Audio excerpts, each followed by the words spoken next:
So magsasalita na ako about dun sa ex ko dati. Gusto ko lang humingi ng sorry sa inyo dahil dun sa pagsisinungaling na ginawa ko, lalong lalo na dun kay Elaine. Aaminin ko po sa inyo mga kapatid, naging girlfriend ko po siya, pero hindi ko na po talaga siya mahal.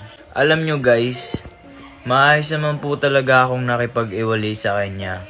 Ang hindi ko lang alam na sinasabi niya na hindi pa daw po kami iwalay. Eto guys, sasabihin ko sa inyo matagal ko na po siyang kinalimutan at matagal ko na rin po siyang hindi mahal at mas lalong hindi ko na siya babalikan. Dahil ang gusto kong makasama habang buhay, walang iba kundi si Elaine. Hindi ako titigil hanggat hindi niya ako pinapatawad. Hindi ako magsasawang mangulit sa kanya, manuyo at kung ano-ano pa. Ewan ko nga sa kanya kung ba't pinipilit niya pa yung sarili niya sa akin. Si Elaine na nga yung mahal ko. Aaminin ko, dininay ko siya bilang girlfriend dati.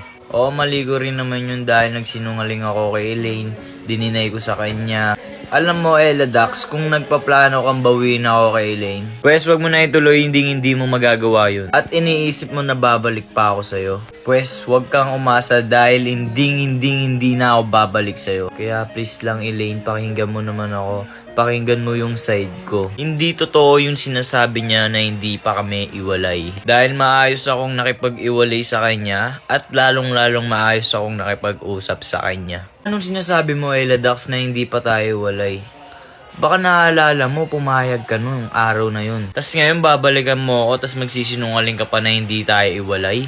Tapos sasabihin mo pa sa mga tao dun na ginost kita. Elaine, maniwala naman sa akin, pakinggan mo ako. Sobrang nangungulila na naman ako sa'yo, patawarin mo na kasi ako. Ikaw lang talaga yung gusto kong babaeng makasama habang buhay. Sorry kung nagsinungaling ako sa'yo.